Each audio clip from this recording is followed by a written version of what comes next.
Migos, Lil Pump, Lil Uzi Vert, all those dudes are popular because the lyrics are absolute garbage, bottom feeder, but the instrumentals are crazy.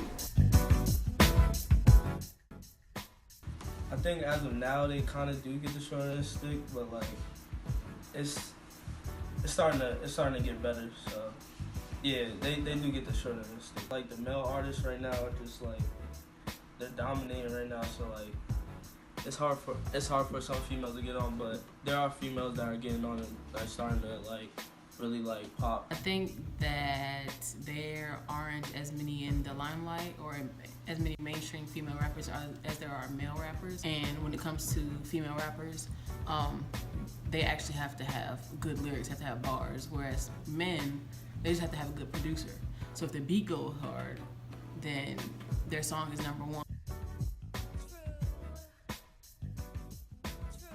It's a little controversial, but like hip hop is a man's game in a sense. I just feel like, you know, because like it's always been like hyper masculinity gets to shine in hip hop and like all these, you know, subjects of, men subjects and everything. And just like the way they talk and walk, you know, they associate with men to, do this, just in general. So I think that's why. I'll be undressed in the bra all see-through. While you count your jewels thinking I'ma cheat you. The only one thing I wanna do is freak you. Keep your stone sets, I got my own baguettes. And I'll be doing things that you won't regret. Little Kim the queen bee, so you best take heed. I feel like it's kind of the same, but you don't realize. Like, people think that women talk more about their sexuality, but really men talk just the same.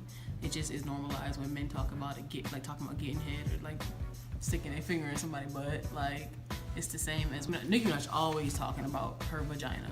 Mm-hmm. And she kind of does it a lot, but she makes up for the fact that there aren't 500 different female rappers at the top of the game right now. They get their stigmas that female rappers have to face. Just living life, like women in general, like they want female rappers to be sexy and edgy and everything, but then they'll also, use that against them, like Nicki Minaj and her. I think it was Paper, whatever magazine she did, when a female rapper wants to use her sex appeal, because it should really just be something that adds on to her that she's a female rapper. They use it against her, be like, oh, she's being too sexy or she's doing this, but she's just really she's just the artist. She's doing what she wants to do. New female rappers such as Young Ma have come into this male-dominated industry, showed why she deserves to be on top, but still continues to be discredited. Like Young M is a better rapper than any member of the Migos, any member of the mumble rap category, and is relatively up there in regards to lyricism and lyrical ability. In regards to people, like I'd say she's as good of a rapper as some people like Top Dog, TDE, where Kendrick Lamar is, or she's a phenomenal artist, but because she's the polar opposite of what is the norm in hip hop, people don't want to really respect that. And that goes all like beyond not only just the artists don't really respect that, but the fans make it a point to kind of downplay and disrespect. I don't dance now, I make money move. Say I don't gotta dance, I make money move. If I see you now speak, that means I don't fuck with you. I'm a boss, you a worker, bitch. I make bloody move. That's like a difficult. It's like a difficult thing. I think that you really have to depict what kind of hip hop that you're analyzing. I think that if you're kind of going into a lot of today's modern hip hop, like trap artists that have kind of become popular, like you can't necessarily come into this like sort of inequality jargon or gender equality. But I mean, women and men are obviously look differently, and I think it's important to show that they're just put in these bubbles. But the thing is Nicki and Cardi have both kind of said, hey, we're women and we like the same stuff as men, but on the opposite role, and that's okay. And they've kind of taken that, and they've gotten some criticism, but they've really owned that. So and obviously they get backlash and men don't, and I think that's important, but I think it's also important to show that these women are breaking down the barriers of women, like gender inequality in the hip-hop scene and in the education scene and in general. I think it's important to be like, hey, these women are doing that. Let's show them that we can too. But that's also kind of difficult to do.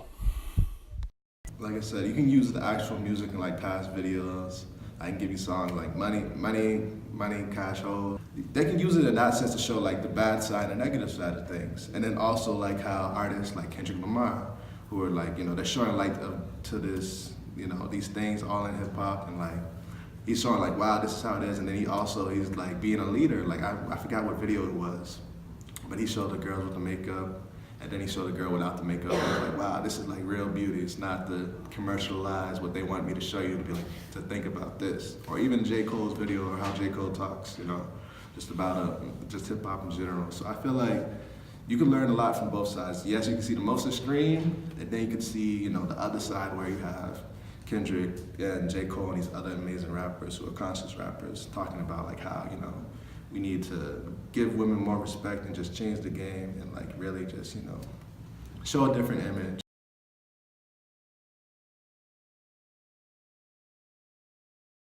Just trying to make pop records for the sake of being like that one person, that one woman who could really stand out at everybody else. But then she started going towards her own favorite kind of sound, the sound that she liked. And then people were like, no, you can't do that. You can't deviate, you can't step outside of the box. Mm-hmm.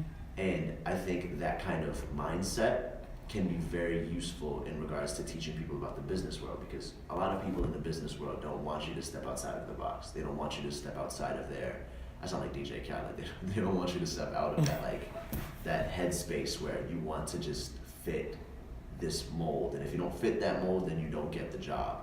And that's it's depressing and it's disappointing, but it's just the fact of life.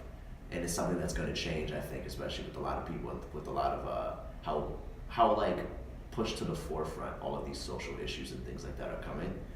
And I think hip hop's playing a very big role in that. But I think hip hop can be used in so many different ways to kind of push forward different like perspectives in just life, like with the business thing. In class, we learned that this problem is well known and recognize that there is a problem, and it's not just us in class looking to find a problem with something in hip-hop just so we have something to talk about. We also learned that there is a great burden on women, because back in the beginning of the semester, I saw a quote in one of our readings that said women have to work twice as hard to get half the credit, and that quote has stuck with me throughout the semester. I think hip-hop is a great way for problems to be brought to light, especially this one, because it's not just a problem in hip-hop, but it's a problem that affects all facets of life. I think hip-hop, because of its inclusivity, allows for a more comfortable atmosphere when talking about tough problems in society, such as gender inequality.